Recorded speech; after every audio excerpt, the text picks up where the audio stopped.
रहमानिर्रहीम। अस्सलाम वालेकुम dear student, उम्मीद करती हूँ कि आपको लास्ट वाला लेक्चर जो है वो अच्छे से समझ में आ गया होगा। आज की इस वीडियो के अंदर हम लोग क्लास 10 चैप्टर नंबर 1 का सेकेंड लेक्चर जो है उसको डिस्कस करेंगे और इस लेक्चर के अंदर जो है रिमेनिंग चैप्टर जो है चैप्टर नंबर 1 वो पूरा जो है वो इन डिटेल जो है वो डिस्क्राइब किया गया है। और डियर स्टूडेंट, आप लोगों को अगर कोई भी प्रॉब्लम हो चैप्टर नंबर 1 में तो आप कमेंट करके जो है क्वेश्चन जो है वो पूछ सकते हैं। आइए आज का लेक्चर स्टार्ट करते हैं। Right a detail note on structure of C program. A program can be divided into 3 main parts: link section और header section. While writing program in C language, we make extensive use of function. हम इसमें जो है जो already define किए गए हैं function उन्हीं को यूज़ करते हैं that are already defined in the language. But before using the existing function, लेकिन existing function जो है इनको यूज़ करने से पहले we need to include the files where these function have been defined. हम जो है वो उस फाइल को जो है वो डिटेल में देखेंगे जिसके अंदर ये फंक्शन जो हैं वो डिस्क्राइब किए गए हैं, डिफ़ाइन किए गए हैं. These files are called header files. और ये जो फाइल्स होती हैं जिनके अंदर फंक्शन को जो है वो डिफ़ाइन किया गया होता है ये हेडर फाइल्स कहलाती हैं. We include these header files in our program by writing the include statement at the top of program. और ये जो include statement है ये प्रोग्राम के बिल्कुल स्टार्ट में लिखी जाती हैं. #include header file name. आपने प्रोग्राम जब कोई भी स्टार्ट करना है तो स्टार्ट में आप क्या लिखेंगे? हेडर फाइल्स लिखेंगे. सेकेंड पॉइंट है main function. It consists of main function. Every C program must contain a main function and it is the starting point of execution. Main function जो है वो प्रोग्राम का starting point है. Third है body of main function. The body of main function is enclosed in the curly braces. Body जो है वो होती है वो curly braces के अंदर include होती है. All the statements inside these curly braces make the body of the main function. ठीक है, करली ब्रेसिस के अंदर जो भी स्टेटमेंट्स लिखी जाती हैं वो क्या होती हैं? वो बॉडी होती है मेन फंक्शन की. Right purpose and syntax of comments in C program. अब इस क्वेश्चन में डियर स्टूडेंट हम लोग जो है वो डिफ़ाइन करेंगे कमेंट्स को. Comments are statements in a program that are ignored by a compiler. ऐसी स्टेटमेंट जिन्हें कंपाइलर इग्नोर कर देता है and do not get executed, और इनको एग्जीक्यूट नहीं करता. Usually comments are written in natural language. ठीक है, कमेंट्स जो हैं वो आपकी आम लैंग्वेज में जैसे आप इंग्लिश लैंग्वेज लिखते हैं उसी में लिखी जाती हैं. Write down the purpose of writing comments. हम कमेंट्स लिखते क्यों हैं? Comments can be thought of as documentation of the program. Comments असल में प्रोग्राम की डॉक्यूमेंटेशन होती है. There are following purpose of writing comments. They facilitate other programmers to understand our code. ठीक है, ये फैसिलिटेट करती हैं प्रोग्रामर को वो अंडरस्टैंड कर सकें और code.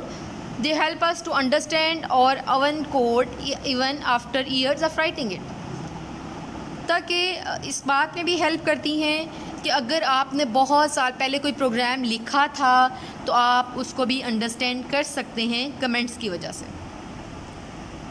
Right down the types of comments. Comments की टोटल 2 टाइप्स हैं. कौन कौन सी है? सिंगल लाइन कमेंट और multi line comment. Define single line comment.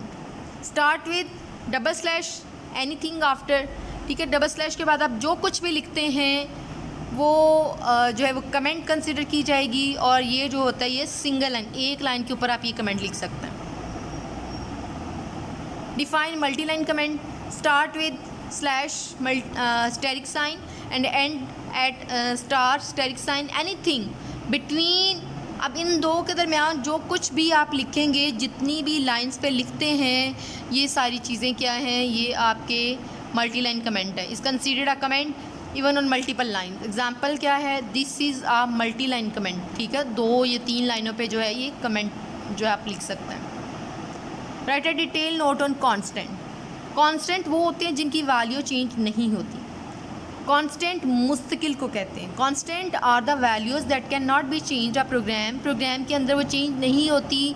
अगर आप उनको एक दफ़ा डिफ़ाइन कर लेते हैं तो वो वैल्यू चेंज नहीं होती। In C language primarily we have 3 types of constant. Total जो टाइप्स है कांस्टेंट की वो 3 है।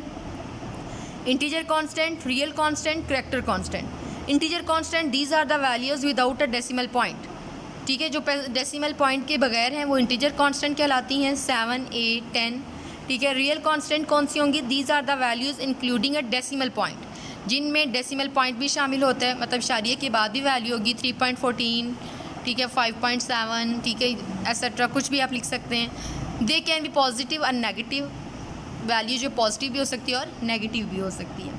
Character constant, any single small case letter, upper case letter, digits, punctuation marks, special symbol enclosed with is considered a character constant, ठीक है। 5 जैसे है, ठीक है, सिंगल कोटेशन मार्क के अंदर आप इसको लिखेंगे।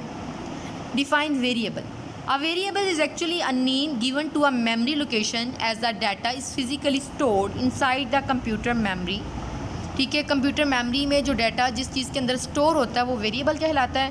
The value of variable can be changed in a program. अब देखिए, जैसे कांस्टेंट में वैल्यू चेंज नहीं हो सकती थी, इसी तरह से वेरिएबल के अंदर वैल्यू चेंज हो सकती है। It means that in a program if a variable contains value 5, then later we can give it another value that replace the value 5। अगर हमने 5 वैल्यू दी है तो अगली दफ़ा हम हो सकता है 6 वैल्यू कर दें या 7 वैल्यू कर दें, ठीक है। Define identifier, each variable has a unique name called identifier and has a data type. Define data type, data type describe the type of data that can be stored in the variable. C language has different data types such as int, float, character. The type of int, float and character are used to store integer, real and character data respectively. Define data type of a variable. Each variable in a C language has a data type. The data type not only describes the type of data to be stored inside the variable but also the number of bytes that the compiler need to reserve for data storage. ये सिर्फ यही नहीं बताती कि आपने जो है variable के अंदर डाटा स्टोर करना है, बल्कि नंबर ऑफ़ बाइट्स भी आपको बताती है कि टोटल ये जो है ये मेमोरी में कितनी बाइट जो है उसको रिज़र्व करेगी। Integer data type is use to store integer values. Length takes up 4 bytes in memory. We use the keyword int. अब इसकी भी आगे से 2 टाइप है, signed int, unsigned int. Assigned int can store both positive and negative values ranging from, ठीक है, ये इसकी रेंज लिखी हुई है, यहाँ तक ये वैल्यू को स्टोर करता है। Unsigned int, and unsigned int can store only positive values and it's values ranges from 0 to 4 to 94, ठीक है, 967 to 95. Keyword unsigned int is use to declare an unsigned integer. Floating point, float, इसके लिए variable होगा। To declare a variable a float type float we use the keyword float. A float uses 4 bytes of memory. Its values ranges from 3.4 multiply by 10 की power -38 to 3.4 multiply by 10 की power 38। Character data type CHAR, it takes up just 1 byte of memory for storage. A variable of type character can store 1 character only, ठीक है। character के अंदर just वो 1 bite memory में occupy करती है, ठीक है, और उसके अंदर हम एक character जो है वो स्टोर कर सकते हैं। Write rules for name for variable, each variable must be have a unique name और आइडेंटिफायर, ठीक है, यूनिक नेम उसका होना चाहिए। A variable name can only be contain alphabets, मतलब आप upper case and lower case दोनों यूज़ कर सकते हैं, डिजिट्स यूज़ कर सकते हैं, अंडरस्कोर साइन यूज़ कर सकते हैं। Variable name must begin with a letter और an underscore, it cannot begin with a digit. आप किसी भी वेरिएबल को डिजिट से स्टार्ट नहीं कर सकते। A reserve word can not be used as a variable name, reserve word को आप वेरिएबल नेम के तौर पर यूज़ नहीं कर सकते। There are no strict rule on how long a variable name should be, but we should choose a concise length for variable name to follow good practice. Define variable declaration. A variable declaration must be declared before its use. इसको इस्तेमाल करने से पहले इसको declare करना बहुत ज़्यादा ज़रूरी होता है। A variable declaration includes specifying variable data type and giving it a valid name. और आपने इसकी डेटा टाइप ज़रूर बतानी है और इसका कोई वैलिड नेम बताना है। Variable initialization. Assigning value to a variable for the first time is called variable initialization. The variable can be initialized at the time of declaration or after declaration. Data type, variable name is equals to value. उम्मीद करती हूँ ये student आपको आज का lecture जो है वो समझ में आ गया होगा, और अगर फिर भी किसी स्टूडेंट को कोई प्रॉब्लम हो तो आप जो है वो कमेंट करके इस हवाले से पूछ सकते हैं। थैंक यू, अल्लाह हाफ़िज़।